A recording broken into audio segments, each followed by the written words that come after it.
الناس دي عبارة عن كل واحد فوق دماغه كده بالونة.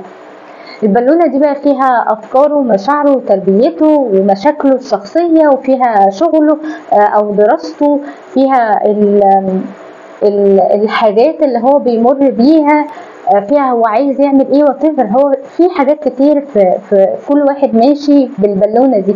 فانت لو انت ما تعرفش حد في الشارع، انت مجرد يعني هتعدي كده لحظة، ايا كان انت فاكر ان هو هيقول عليك ايه، هو انت هتعدي لحظة. نفس الكلام لو انت في حد على معرفة بيه من المعارف او اصدقاء، انت مجرد نقطة في بحر عنده. فما تكبرش قوي صورة الناس جواك وتقعد تقول هيقول عليا ايه، هيعملوا ايه.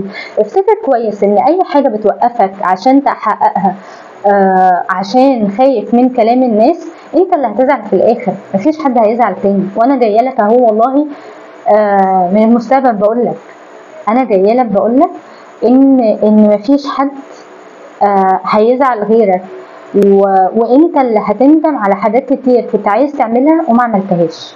تمام؟ فما تعظمش صورة الناس جواك وقللهم قوي. مش معناها قللهم يعني ما تحترمهمش، لا احترم الناس، بس اقصد قلل حتة ان هم هيقولوا عليك ايه ولا ما يقولوش ايه. اللي عايز يقول حاجة بيقولها. احنا مش هنعرف نوقف لسان الناس. انت كل اللي عليك بس تهندل افكارك ومشاعرك، لان حقيقي لما بتبدأ تهندل افكارك ومشاعرك، من هنا نظرتك للحاجة بتختلف.